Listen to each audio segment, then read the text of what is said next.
बकरी ईद. या बकरी ईदला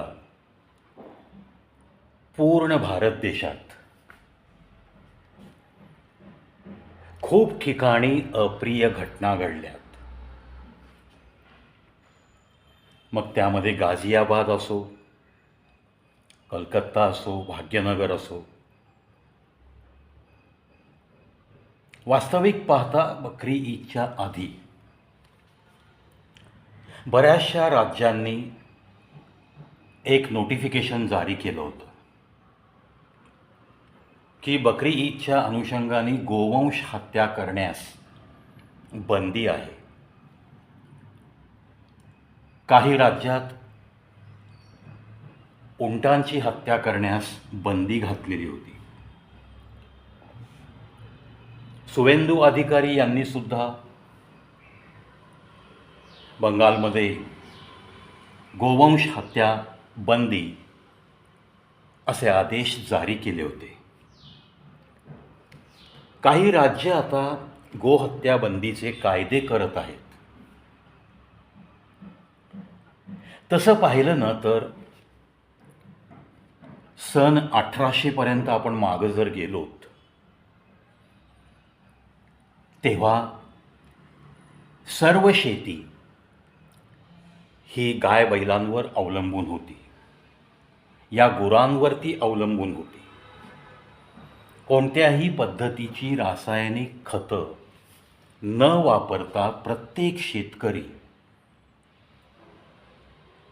जे काही बाजारात मागणी असेल त्या त्या पिकांचं भरघोस उत्पन्न घेत होता. मग ही गुरं मारण्याची पद्धत चालू कधी झाली याच्या मागे आपल्याला जावं लागेल. अर्थात आक्रमणकर्ते जेव्हा जेव्हा आपल्या या भारतावरती आक्रमण करायला आले तेव्हा तेव्हा त्यांनी ही गुरं अन्न म्हणून वापरायला सुरुवात केलेलीच होती. वास्तविक पाहता काही विद्वान मुस्लिम मंडळींनीच मंजूर केलेलं आहे की त्यांच्या धर्मग्रंथात कुठेही असं म्हटलं नाही की बकरी ईदला गोहत्या करा. आणि जर मग ग्रंथांची तुलना करायची ठरली तर मग भारतीय परंपरागत जे काही चालू आहे अशा ग्रंथांमध्ये या गोमातेचं महत्त्व, गोवंशाचं महत्त्व नेहमीच विशद केलेलं आढळतं पूर्वीपासून. ही गाय, ज्याला हिंदू धर्मामध्ये गोमाता म्हटलं जातं, तिच्यापासून अनंत फायदे आहेत. तो एक वेगळा विषय होऊ शकतो. एका व्हिडिओत बसणारं असं काही नाही ते. त्यामुळं त्याविषयी मी नंतर बोलेनच.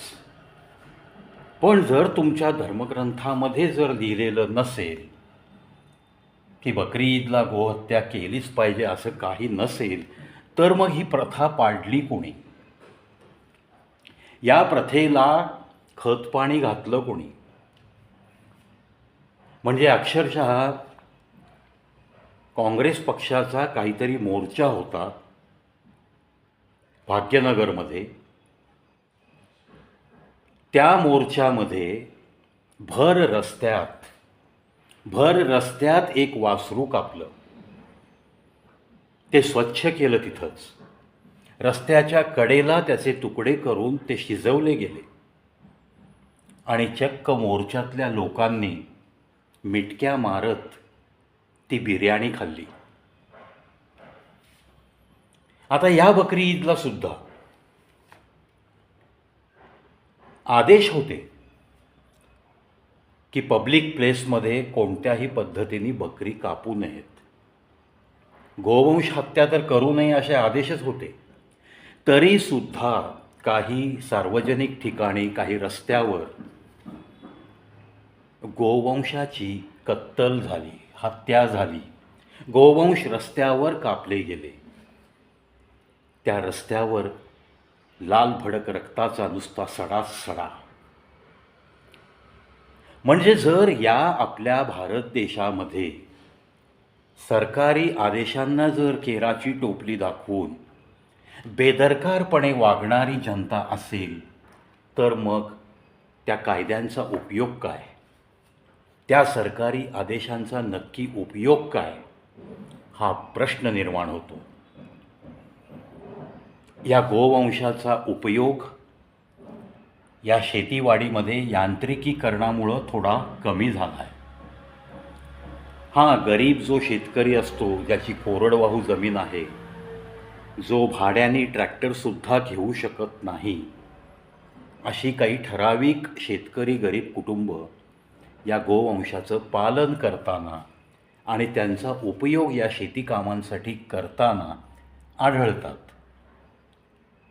परंतु एकंदरीत पाहता ह्या गोवंशाचा शेतीमधला उपयोग हा कमी कमी होत गेलेला नक्की दिसतो. आणि मग जो गरीब शेतकरी आहे, जो स्वतःचंच पोट भरू शकत नाही, तो त्या गोवंशाचं पोट कसं भरू हा प्रश्न घेऊन उभा राहतो. तसं पाहिलं तर सरकार खूप मोठा प्रयत्न करतं आहे की गरीब शेतकरी, सगळ्या शेतकऱ्यांच्या पाठीशी उभं राहावं. दर महिन्याला सरकारने अनुदान सुरू केलेलं आहे. दरमहा 1,000 बहुतेक माझ्या माहितीप्रमाणे, म्हणजे वर्षाला 12,000 प्रत्येक शेतकऱ्याला मिळतात. काल परवाचाच जो आकडा आहे तो बघून तर मी थक्क झालो. सर्व शेतकऱ्यांना सरसकट, मग तो बागायतदार असो, जिरायतदार असो, किंवा काय कोरडवाहूवाला गरीब असो, किंवा अजून कोणी शेतकरी असो, त्याच्या जमिनीमध्ये तो काही पिकं घेतोय आणि जर कर्ज काढलं असेल तर सरसकट प्रत्येक शेतकऱ्याचं 2 लाखापर्यंतचं कर्ज महाराष्ट्र सरकार माफ करणार आहे. आणि हा आकडा, सगळ्या शेतकऱ्यांचा आकडा जेव्हा विचारात घेतला तेव्हा तिजोरीवर किती ताण पडेल हा प्रश्न नेहमी उपस्थित होतो. तर तो आकडा जातोय 36,000 कोटी रुपये. बँकांकडून कर्ज घेतलं, आता ते माफ करायचं. कन्सिक्वेंटली हा 36,000 कोटी रुपयांचा जे बँकेचं कर्ज होतं, बँकेतून जी काही कॅश जाते कर्ज रूपाने, ती तुम्ही आम्ही ठेवलेल्या ठेवींमधलीच जाते ना. त्या ठेवींचं व्याज दिल्यानंतर, तो पैसा दुसरीकडं गुंतवल्यानंतर त्या बँकेला जो काही नफा होणार आहे त्याच्यातूनच कर्ज वाटली जातात. सरकारी आदेशानुसार या नॅशनलाइज्ड बँका या शेतकऱ्यांना कर्ज देत असतात. कोरोनाच्या काळात सुद्धा 72,000 कोटी रुपयाची शेतकी कर्ज माफ केली गेली. आज हा आकडा 36,000 कोटी लिहितात कसा हे सुद्धा माहीत नाही. अशी अवस्था असलेल्या आपल्या महाराष्ट्र राज्यात इतकी मोठी कर्जमाफी, मग ह्या सगळ्या गोष्टींचा ताण कोणावर पडणार आहे? अर्थातच टॅक्स पेयर, मध्यमवर्गीय समाज, तो कोणत्याही जाती धर्माचा असो, त्याच्या प्रत्येकाच्या खिशातनं पेनी आणि पेनी ही अशा पद्धतीने जाते वाया. शेतकऱ्यांच्या विषयी आस्था नक्की आहे मला, पण ही सरसकट जी कर्जमाफी होते आणि हो जो हजारो कोटीचा आकडा दिसतो, मग नक्की ते कसं मॅनेज करता तुम्ही? त्या बँकांनी नक्की कसं मॅनेज करायचं? काय सरकार जर त्यांना फंड्स देत असेल तर तोही जनतेचाच पैसा, आणि सरकारवर जर ऑलरेडी लाखो कोटी रुपयांचं कर्ज आहे, हे जर सरकारातले आमदार खासदार मान्य करत असतील, तर मग हे गणित कुठपर्यंत आणि अशाच पद्धतीने का बरं चालणार? हा जनसामान्यांचा एक प्रश्न. गोवंश हत्या हा विषय हाताळता थोडासा हा सरकारी निर्णयांचा सुद्धा एक नाराजगीचा सूर माझ्या मनातला, तो तुमच्या मनापर्यंत पोहोचवण्यासाठी हा व्हिडिओ.